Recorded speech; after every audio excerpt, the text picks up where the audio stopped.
Metric Maths Made Easy YouTube channel, presented by Tulani Major. We're still on functions and graphs, introduction, the hyperbola, represented by y equals to a over x minus b plus q. But here on this graph, I just want to explain the important characteristics or the salient features of a graph f of x equals to 1 over x minus 2 plus 1. First thing which you must recognize is that the hyperbola has got two lines of asymptotes. The first one is the vertical asymptote,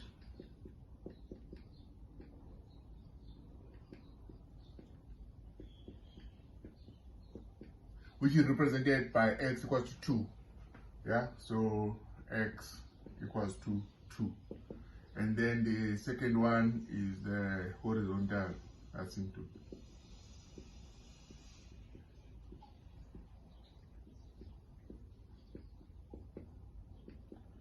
And that is represented by y equals to 1. And with that, now we have a domain. So the domain is all the values of x, which are element of real numbers, but x cannot be equal to 2.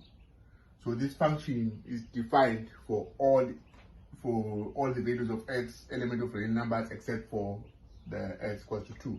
Similarly, your range is your y values, all your y values which are element of real numbers, except when y is equals to 1.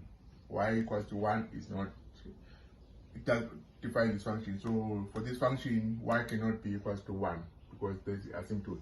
And where the asymptotes meet at 2 and 1 at point A, you can have your axis of symmetry. Yeah, so the line of axis of symmetry, which represent these two lines, these two graphs, and then or a positive one, which I'll discuss it in the next video.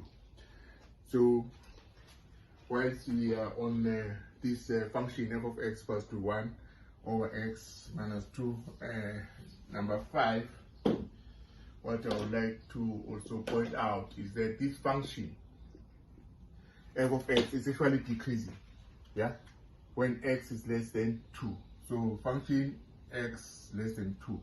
So when x is less than 2, this function is decreasing because you always read from left to right. So it's decreasing from a value of almost 1 right down to infinity, up to there when x is less than 2. But it's also decreasing, it's a decreasing function in the first and third quadrant.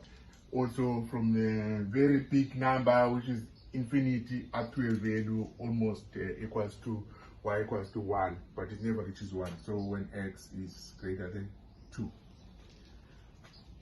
And then the next one, see, call it number 6. The function f of x is equal to 0 when x equals to 1. Here, when x equals to 1, this function is equal to 0. And then this function is greater than 0 when x is less than 1. Yeah, when x is less than 1, the function, when x is 0, it's going to be half, etc. So it's greater than 0 when x is less than 1. It's also greater than 0 when x is greater than 2.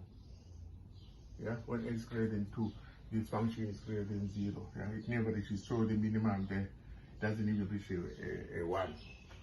And then what I want to say also then is that this function will be greater than or equal to 0, right? Greater than or equal to 0 when x is less than or equals to 1. Yeah, greater than or equal to 0 when x less than or equal to 1. Or we can say also this function is greater than or equal to 0 when x is greater than 2 but not equal to 2, can never be equal to 2. So please, if you could go through this again, this video, and then try and understand what is actually going on with what I'm explaining here. So the last one, this function is called